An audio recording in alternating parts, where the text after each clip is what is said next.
তারুণ্যদীপ্ত বাংলাদেশের প্রতিনিধিদের আপনার সামনে উপস্থাপন করতে চাই, যিনি তার স্বপ্নগুলোকে ক্যানভাসে রাঙিয়ে তুলবার চেষ্টা করেন। তার মতো করে তিনি ভাবেন, তার মতো করে তিনি ভেবে মানুষ প্রকৃতি এবং মানুষ প্রকৃতির মাঝে যে সম্পর্ক, যেই সম্পর্কের আবহ, তা ক্যানভাসে ফুটিয়ে তুলবার চেষ্টা করেন। পরিচয় করাচ্ছি আজকের অতিথির সাথে। আমাদের সাথে আছেন আজ মোহাম্মদ হাশেম, যিনি একজন ভিজুয়াল আর্টিস্ট। শুভ সকাল, স্বাগত সকালের বাংলাদেশে। শুভ সকাল। আচ্ছা মোহাম্মদ হাশেম, আপনার সকালটা কিভাবে শুরু হয়? সকালটা খুব সবসময় যে প্ল্যান করে শুরু হয় তা না আসলে। আজকে খুব সকালে উঠলাম, এসে সরাসরি এখানে আসা, আর আগের দিন প্ল্যান থাকে তো সকালে উঠে সেটা প্ল্যান করি কিভাবে সারাটা দিন যাবে। বাহ, চমৎকার। হাশেম, একটু তাহলে শুরু থেকে শুরু করতে চাই।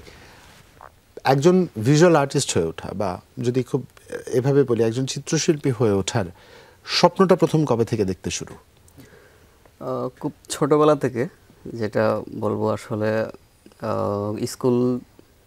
স্কুল থাকা অবস্থায় মার সাথে আর্ট স্কুলে যাওয়া। আর আমার শিক্ষক। শৈশব কোথায় কেটেছে আপনার? বান্দরবানে। বাহ, সেখানে আমার জন্ম এবং বেড়ে ওঠা। বাহ, সেখানে প্রথম ছবি আঁকতে শুরু করা।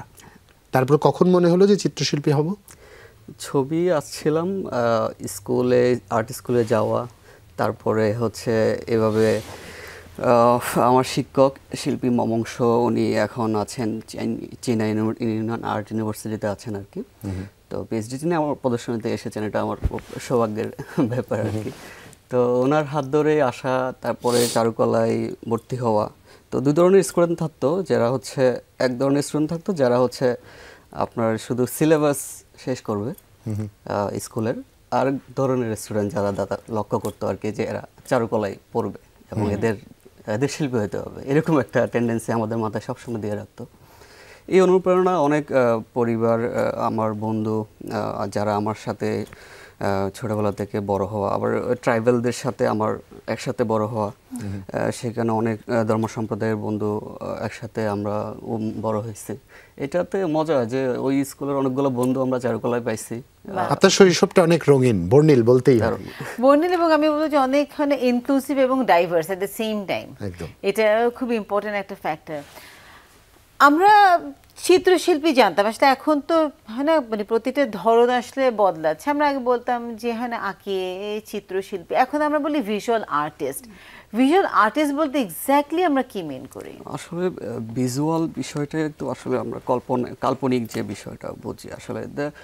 আমি ছবি আঁকা, ছবি তো আসলে সে ছোটবেলা থেকে আঁকছি, এখনো আঁকছি। সেটা আসলে যে খোঁজার যে পথ, আমি খুঁজছি, আঁকছি, আঁকার সাথে সাথে যে আপনার বড় হওয়া, একটা জায়গা থেকে আরেকটা জায়গায় ডাইভার্ট হওয়া, এই যে আমি এখন আমার যে আঁকার, আমি জানি না আমার এই পথ কত দূর যাবে, চিন্তা করছি।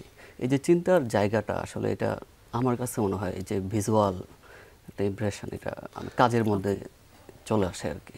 হাশেম, সদ্যই আপনার একটা এক্সিবিশন শুরু হয়েছে আলিয়াস ফ্রান্সিসের জুম গ্যালারিতে। এখানে আপনার 34টি শিল্পকর্ম স্থান পেয়েছে এবং খুব স্বাভাবিকভাবে নিশ্চয়ই এটার একটা লম্বা সময় প্রস্তুতি আপনি নিয়েছেন। প্রস্তুতি নিয়ে, যদি ভুল না করি, প্রথম একক প্রদর্শনী। সেক্ষেত্রে নানান রকম মিডিয়ার কাজ আপনি এখানে উপস্থাপন করেছেন। একটু ব্যক্তিগত স্বাচ্ছন্দ্য যদি জানতে চাই, ঠিক কোন জায়গায় আপনি কমফোর্টেবল ফিল করেন যে এই মিডিয়ামে আমার আঁকতে ভালো লাগে, বা এভাবে একে আমি আমার নিজেকে সবচেয়ে ভালো প্রকাশ করতে পারি? এর সাথে একটা ছোট্ট প্রশ্ন জুড়ে দেই, ইনভিজিবল ভিজিবল, ভিজিবল ইনভিজিবল কেন? যেটা হচ্ছে খুব ছোটবেলায় আমরা দৃশ্য সবাই আঁকছি, তো এটা হচ্ছে আমি যে শিরোনামটা ছিল দৃশ্য এবং অদৃশ্য, দৃশ্য থেকে অদৃশ্যের দিকে যাত্রা। তো আমার যেটা খুব বেড়ে ওঠা, ওখানকার মানুষের জীবন, সংস্কৃতি, কালচার, এগুলো ধরে সহজ সরল মানুষের যে জীবন, এগুলার ধরে তো আমার হচ্ছে এই জায়গায় আসা, ঢাকার মতো একটা জায়গায় এসে এখানে ছবি আঁকা, এখানে এই অলিগলিতে দেখা, এগুলো আসলে আমার কাছে খুব রঙিন মনে হয়েছে, এটা আমি এনজয় করি আর কি। আর আপনার যে চারকোলের কাজ আছে এখানে, আমার প্রায় চারকোলের কাজটা আর কি ওই আপনার ল্যান্ডস্কেপগুলো থেকে একটু আলাদা করছে। সবাই এটার দিকে অনেক বেশি, অনেকগুলো প্রশ্ন মানুষের ছিল, কৌতূহল ছিল, রাইট। আর আপনার যে দৃশ্য এবং অদৃশ্যের মাঝখানের যে হচ্ছে সেতুটা, সেটা আমি একটু পার করার চেষ্টা করছি আর কি। বাহ, তার মানে একরকম আপনার কথা স্পষ্ট যে চারকোল আপনারও পছন্দ। হ্যাঁ, বিশেষ আমি কোনো বলতে পারি কারণ আমার চারকোলের? পরের যে হচ্ছে সিরিজটা সেটা এই চারকোল দিয়ে, এবং এই স্পষ্ট অস্পষ্টর যে দ্বৈরথ সেটাই আমি কাজ করে যাব। এই কন্ট্রোভার্সির মধ্যে বাঁচতে কি মজা লাগে, বা এই ট্রানজিশনের মধ্যে বাঁচার কি মজা আছে? দৃশ্য অদৃশ্য দারুণ, এটাতে একটা বেঁচে থাকার মতো। এবং আমার কাছে মনে হয় এটা মানে শিল্পীদের জন্য খুব মানে রিলেটেবল, বিকজ এক তো হচ্ছে তারা যেটা আসলে কল্পনা করেন অদৃশ্য বিষয় সেটাকে তারা দৃশ্যমান করেন, আবার অনেক সময় অদৃশ্য মানে যেটা দৃশ্যমান বস্তু সেটাকে তাদের কল্পনা এমনভাবে প্রকাশ করেন যেটা আসলে আমাদের কাছে অদৃশ্য, আমরা হয়তো দেখতে পাচ্ছি না জিনিসটা, কিন্তু তিনি হয়তো সেটা এবং নতুন করে দেখার একটা আঙ্গিক উপলব্ধি করা যায়। সেক্ষেত্রে আজ আমি একটু জানতে চাই কবে অবধি চলবে এই এক্সিবিশন? আমার এক্সিবিশনটা গতকালকেই আর কি এন্ডিং ছিল, আর বাড়াচ্ছি না, 2 দিন বাড়ানো হয়েছিল আর কি। তো আলিয়াস প্রসেস অনেক বেশি হেল্প করেছে আমাকে, আমি কৃতজ্ঞ। এটা শেষ আর কি আমার প্রদর্শনী। আর দর্শকদের রেসপন্স কেমন পেয়েছে?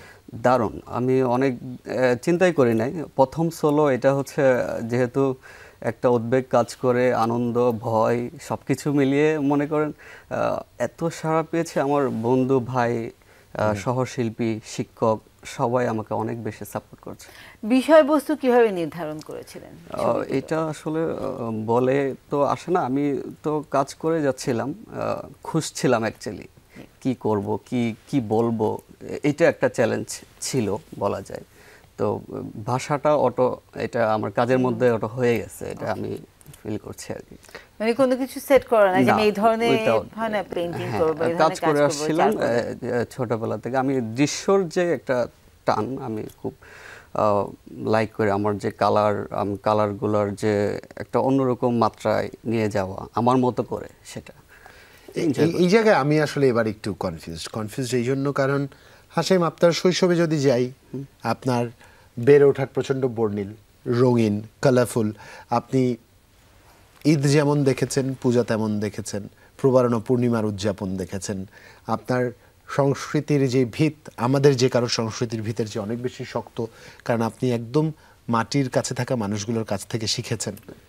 আবার যখন প্রকাশের ভঙ্গি নিয়ে আমরা কথা বলছি, ক্যানভাসে আপনি চারকোল প্রিফার করেন, যেটার শেড শুধু কালো সাদা, আর কালো সাদার মাঝামাঝি একটা জায়গায়। এই ট্রানজিশনটা কিভাবে হলো? মানে এত রঙিন বর্ণিল জীবনের মানুষ চারকোলে নিজেকে কিভাবে আবদ্ধ করলো? আমার খুব মনে পড়ে যে আমি যখন এই যে বান্দরবন থেকে এখানে ঢাকা শহর, চট্টগ্রাম শহরে পড়াশোনা, ঢাকায় এসে শেষমেশ এখানে স্টুডিওতে পড়াশোনা করে স্টুডিও করা, এই যে একটা ব্যাপার আমার কাছে মনে হয়েছে যে সেই প্রকৃতির এত কাছাকাছি বড় হয়েছি। আবার ঢাকায় যখন আসছে তখন দেখি খুব অস্থির একটা সময় আমি পার করছি। এটা আমার মানুষের যে দৈনন্দিন জীবন, এত টাইম শিডিউল, এটা আমাকে অনেক বেশি আর কি একটা প্রভাবিত করেছে। এবং এটা একটা ধূসর জীবন। যদি আমরা বান্দরবান থেকে চিন্তা করি তাহলে এখানে কিন্তু একদমই ধুলোয় ধূসরিত জীবন। কথা কিন্তু একদম ভুল না। হ্যাঁ, হাশেম বলছিলেন।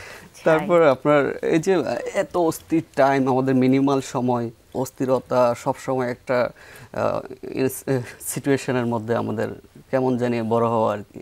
এটা থেকে আমার এই চারকোলের কাজগুলো আসলে করা, মানুষের ইনভিজিবল ফেস, আমি ফেসটাকে দেখতাম একটু অন্যভাবে।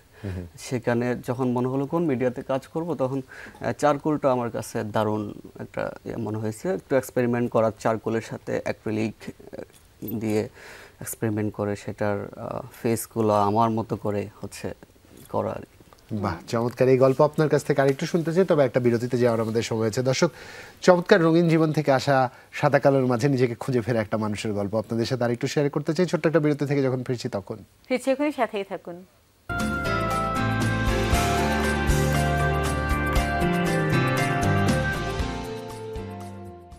স্বাগত আরেকবার সকালের বাংলাদেশ দেখছেন আপনারা। জুলহাস জুবাইয়ের সাথে আছি আমি রুনি, এবং আমাদের সাথে আছেন চিত্রশিল্পী মোহাম্মদ হাশেম। তার সাথে কথা হচ্ছিল রং এবং রংবিহীন দুনিয়া নিয়ে। তো এখন যে জিনিসটা আসলে আমাদের মনে হয় আর্টিস্টরা সবাই একটা থ্রেট এবং চ্যালেঞ্জ আসলে at the same time feel করে। অনেকে মনে করেন এআই এসে আসলে তরুণদেরকে আর্ট ফর্ম শেখার আগে তারা আসলে ক্রিয়েশনে চলে যাচ্ছে।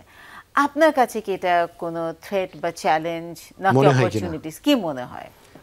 আসলে এআই সময়ের সাথে তো এটা হবে আসলে, যেটা আমি মনে করি এটা থ্রেড কেমন, আমার কাছে যেরকম মনে হয় যে আমি যদি টেকনিকটা না জানি, একাডেমিক গ্রামারটা না জানি, তাহলে এটার এআই এর হেল্পটা কতটুকু কাজে লাগবে আমি জানি না। এটা খুবই নড়াচড়ার মধ্যে থাকার কথা আর কি।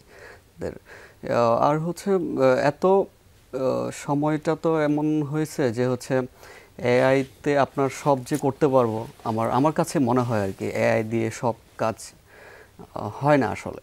এটা আমি কতটুক দিতে পারবো এআইকে, এবং এআই হচ্ছে সেটা কিভাবে করবে, এটা আমরা কিভাবে নিচ্ছি ডিপেন্ড করে অনেক। মানে আমি প্রম্পট কিভাবে দিচ্ছি, প্রসেস কিভাবে করবে, আর তার এন্ড রেজাল্ট কিভাবে আসবে। আরেকটা বিষয় আছে, আর্টের ক্ষেত্রে যদি প্রিন্ট মিডিয়া হয় দ্যাটস কমপ্লিটলি ডিফারেন্ট, যে আমি প্রিন্ট করে ফেলাম বা পোস্টার বানালাম, কিন্তু আর্টের ক্ষেত্রে তো সেখানে একটা টেক্সচার অনেক বড় একটা ইম্পর্টেন্ট ফ্যাক্টর, যেটা আসলে এআই কখনোই জেনারেট সেখানে করতে পারবে না। সম্ভব না, কিন্তু কিছু সফটওয়্যার এখন আসছে যে আমি সেদিন দেখেছি ওয়াটার কালার হচ্ছে তুলি দিয়ে কাজ করছে, দেখি কালারের মতো পড়ছে। এটা ফিল করা যায় না, এটা আমার কাছে মনে হয় যে এটা হ্যাঁ আমি করব, কিন্তু খুবই আর্টিফিশিয়াল, সবার পছন্দ হয়। আসলে একটু জানতে চাই, যখন আপনি আপনার স্টুডিওতে কাজ করছেন, চারকোল নিয়ে কাজ করছেন এবং নিজের স্বাচ্ছন্দ্যের জায়গাটাও খুঁজে বার করেছেন, সেক্ষেত্রে সমসাময়িক যারা সহপাঠী ছিল, বন্ধু ছিল, শিক্ষক ছিল, কারো কাছ থেকে গঠনমূলক কোনো ক্রিটিসিজম যে আচ্ছা না তুমি অ্যাক্রিলিকে হয়তো খুব বেশি ভালো করতে, চারকোলটাই কেন তোমার করতে হলো, তোমার তো অ্যাক্রিলিকের এক্সপ্রেশন ডিফারেন্ট, অনেক লাইভলি, কেউ কিছু বলেছে কিনা এমন? হ্যাঁ, প্রদর্শনীটা আসলে খুব যে প্ল্যান নিয়ে করেছি ব্যাপারটা কিন্তু আসলে এরকম না, আনসার্টেন ছিল। তো যার কথা না বললেই না, তিনি সবসময় নিজেকে একটু আড়াল রাখতে পছন্দ করে, আমি জানি না হয়তো এরকম ব্যাপারটা। কুন্তল বারোই শিল্পী আমার খুব পছন্দের একজন আর্টিস্ট, ইন্ডিপেন্ডেন্ট আর্টিস্ট। ওনার ব্যাপারটা ছিল যে আমি একদিন হুট করে এসে বলল যে এই প্রদর্শনী করবি, তো বললাম দাদা হ্যাঁ করা যায়, বড় ভাই বলেছে, ব্যাপারটা এরকম ছিল। তারপর অনেক দিন ছিল প্ল্যান করছি করব কি কাজ করব, এটা নিয়ে একটা নিজের একটা প্ল্যান তো থাকে সব সময় আর কি। ওনার যখন আমি কাজগুলো একদিন এসে স্টুডিওতে দেখালাম যে দাদা এই যে কাজ, অনেকগুলো কাজ ছিল প্রায় 60-70টার মতো, সিলেক্ট হলো মাত্র হচ্ছে 5টা না 7টা। তো অবাক হলাম যে কাজগুলো আমি মনে করছি এগুলো আসলে কাজ, এগুলাই আমি সিদ্ধান্ত, এগুলাই আমার এক্সিবিশনে থাকবে।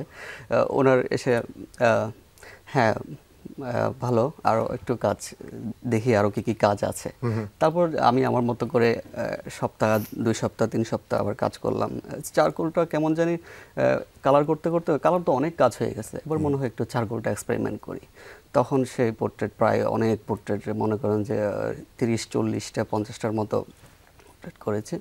তারপরে দাদা এসে বললো যে হ্যাঁ এবার হয়েছে, আমরা এবার ডিফারেন্টটা করতে পারবো মজা করে। সেক্ষেত্রে আগামীর পরিকল্পনার কথা আপনি বলছিলেন যে আগামী সিরিজের কাজ আপনি শুরু করেছেন, যেটা সম্পূর্ণভাবে চারকোল বেসড কিছু একটা করবার আপনার পরিকল্পনা আছে। আর হচ্ছে খুব অস্পষ্ট আমার কাছে মনে হয় এই মেসেজটা আমি দিব, কারণ হচ্ছে আমরা এই যে সময়টা আমরা পার করছি, আমি জানি না আমরা এমন একটা সময়তে আছি যে এক সেকেন্ডেরও আমরা জানি না কি হতে যাচ্ছে। এই দৈরথটা আমাকে ভাবায়, আমার মনে হয় যে এটা নিয়ে দারুণ কিছু কাজ হবে। দর্শকের তো যেটা আপনি বলছিলেন যে হ্যাঁ দর্শক খুব অ্যাপ্রিশিয়েট করেছে, আর্টওয়ার্ক কি সেল করেছিলেন আপনি নাকি সেটা আপনি এক্সিবিশন অনলি কিরকম ছিল? সেটা যদি বলি, আমার খুব কাছের এবং আমি যাদেরকে অনেক চিনিও না, অনেকে এসেছিলেন আমার কাজ কালেকশন করেছে। এটা আমার জন্য একটা আবেগময় বিষয় ছিল, আমি কল্পনাই করি না। আমার তো মনে হয়েছে যে না কাজ এই সময়ে কাজ সেল হবে, আমি এটা নিয়ে একদমই প্রিপেয়ার ছিলাম না। তারপরে অনেকে আমার কাজগুলো নিয়ে যাচ্ছে, তাদের দেয়ালে রাখছে, এটা আমার কাছে একটা অন্যরকম অনুভূতি। তারপরে ছিল আমার ডিফারেন্ট বিষয় ছিল হচ্ছে পপুলার মেডিকেল, তারা আমার হচ্ছে স্পন্সর করেছে। আমার তো একজন তরুণকে তারা যে স্পন্সর করলো, তাদের সেই অর্থ দিয়ে আমার হচ্ছে বাইন্ডিং, আমার ছোট একটা সুন্দর ক্যাটালগ হয়েছে। আমি দারুণভাবে মজা পেয়েছি এটা। নিশ্চয়ই সবকিছু খুব চমৎকারভাবে হয়ে গেছে না, প্রকৃতি নির্ধারণ করে দিয়েছে। হাশেম, সেক্ষেত্রে একটু জানতে চাই, আপনি যে প্রফেশনটা বা যে প্যাশনটা মিলেমিশে একাকার করে নিজের মধ্যে ধারণ করবার চেষ্টা করছেন, এবং আপনি বললেন এই অনিশ্চিত শহরে এসে আপনি একটা নিশ্চয়তা খুঁজবার চেষ্টা করছেন, আগামীকে অনুপ্রেরণা দেবার মতো যথেষ্ট রসদ আমরা দিতে পারছি কিনা? মানে আগামীতে যারা আর্টিস্ট হতে চাইবেন বা হওয়ার স্পৃহা নিয়ে যারা হয়তো তিলে তিলে নিজেকে তৈরি করছেন, তাদের জন্য আমরা একটা উপযুক্ত সময় রেখে যেতে পারছি কিনা বা সময় তৈরি করতে পেরেছি কিনা? আমার কাছে যেটা যে আর্টওয়ার্ক করা এবং আর্টওয়ার্ক সেল করে একটা সময় এখানে সার্ভাইভ করা, এটা সো কল ডিফিকাল্ট একটা সময় না যাওয়া পর্যন্ত আর কি। তরুণরা এখন কাজ করছে, আমার ভালো লাগছে যেটা সেটা হচ্ছে এত এক্সিবিশন হচ্ছে ঢাকায়, এটা খুবই পজিটিভ যে কোনো গ্যালারি আসলে খালি নাই, রেগুলার একটার পর একটা শো হচ্ছে এবং ঢাকা কেমন যেন একটা শিল্প নগরীতে পরিণত হয়েছে, এটা দারুণ পজিটিভ। এটা দেখাই যাচ্ছে ভিজিবল যে সবাই কাজ করছে, নতুন নতুন এক্সপেরিমেন্ট করছে, এটা দারুণ। এটা এইখানে না আসলে বুঝতাম না। আর আমার কাছে মনে হচ্ছে আরেকটা হিউজ চেঞ্জ এসেছে, সেটা হচ্ছে সোশ্যাল মিডিয়াকে ব্যবহার করে আর্ট অ্যাজ এ ওয়্যারেবলস হিসেবে মানুষ কিন্তু এখন ব্যবহার করছে আর্ট ফর্মকে। তারা সেটা জুয়েলারিতে, তারা ব্যাগে, তাদের টি শার্টে, শাড়িতে, এমন না যে শুধুমাত্র দেয়ালে। তো আমাদের মার্কেটটা বড় হচ্ছে, তরুণরা নতুন নিজের মতন কাছে অনেক বেশি এক্সপেরিমেন্টও কাজ নিয়ে করছে। এই একটা জায়গায় হাসিম একটা প্রশ্ন আছে, ধরুন আমরা যে এক্সিবিশনগুলো এখন দেখি, এটার যারা দর্শনার্থী আসেন, কিছু ক্ষেত্রে র্যান্ডম ওয়াক ইন কিছু দর্শনার্থী থাকে, এবং কিছু ক্ষেত্রে গ্যালারিগুলো যাদের সাথে যোগাযোগ করে নির্দিষ্ট প্রতিটা এক্সিবিশনই তাদেরকে হয়তো কমিউনিকেট করা হয়। বাজার সম্প্রসারণের জন্য উদ্যোক্তা পর্যায়ে বা এই গ্যালারি পর্যায় থেকে ইতিবাচক কি করা যেতে পারে বলে আপনার মনে হয়? আমার কাছে যেটা আমি সবসময় ভাবাই আর কি, যে একটা এক্সিবিশন করা এবং এক্সিবিশনের পিছনে কিন্তু অনেক শ্রম থাকে, অনেক টাকার ব্যাপার থাকে, তার একটা এক্সিবিট করবে সে জায়গাটার একটা ইয়ে থাকে। আর যেটা মনে হয় যে ঢাকায় আসলে খুব সময় যাচ্ছে, যেটা আর্টিস্টরা খুব হতাশ অনেক জায়গা থেকে যদি বলি আর কি, যে কিভাবে কাজ করবে এই সময়টা আসলে একটু ডিফিকাল্ট, সব কিছুর ম্যাটেরিয়াল থেকে শুরু করে এটা নিয়ে একটা আমাদেরকে তো আসলে একটা একাডেমির পরে ছেড়ে দেওয়া হয় যে তুমি হচ্ছে এবার তুমি কি করবা বোঝো। এটাও আমি এনজয় করি, কিন্তু এটা একটু ভাবাই যে চিন্তিত, আমাদের কিন্তু কোনো ওয়াকওয়ে বলে দেয় না যে হচ্ছে তুমি এই পথে হাঁটবে। তো এটার আমার কাছে মনে হয় যে শিল্পটাকে আরেকটু প্রসারের জন্য যেটা হয়, আমার অনেকগুলো ওপেন স্পেসে শো হচ্ছে, এটা দারুণ। সেদিন ধানমন্ডিতে আমাদের ইউনিভার্সিটির প্রায় বাইরে হচ্ছে শো হয়, একটা শো হয়েছিল সেদিন, দারুণ দেখলাম, কাজগুলো খুবই সুন্দর। আমার একটা কাজ ছিল ওপেন স্পেসে, তো সেটা হচ্ছে কি পাবলিককে হচ্ছে আর্টের এই জায়গাটা এঙ্গেজ করা, এটা খুবই ইম্পর্টেন্ট। না হলে গ্যালারির ভিতরে ঢোকা একজন, আমার কাছে তো মনে হয় যে একজন রিক্সা চালক থেকে শুরু করে রাস্তার যে পথচারী সবার এই গ্যালারিতে ঢোকা, কিন্তু সেটা রিচ করাটা অনেক কষ্ট। ওরা বুঝতে উঠতে পারে না, একটা গেট দিয়ে ঢুকবে, ওরা চিন্তা করে। আমার কাছে শিল্পটা আসলে তো এটা সবার জন্য শিল্প, এবং সবার কাছে পৌঁছে দেওয়ার একটা উদ্যোগ নেওয়াটা খুব জরুরি। হাসিম, অসংখ্য ধন্যবাদ আমাদের সাথে এসে যুক্ত হওয়ার জন্য, এবং আপনার জন্য শুভকামনা রইল। দর্শক, আজ এখানে ইতি টানছি। নানান রঙের মাঝে বর্ণিল এই জীবনটায় কিছু সাদা কালো রেখা তো থাকে, যে সাদা কালো রেখাগুলো সত্য শাশ্বত বার্তা নিয়ে প্রতি মুহূর্ত আমাদের কাছে ধরা দেয়। কিছু দৃশ্য, কিছু অদৃশ্য, এর মাঝেই আজকের শিল্পী নিজেকে খুঁজে ফেরার চেষ্টা, আর আপনাদের সামনে তা উপস্থাপনের চেষ্টা করেছি। ভালো থাকবেন সবাই। সবাইকে আবারও শুভ সকাল।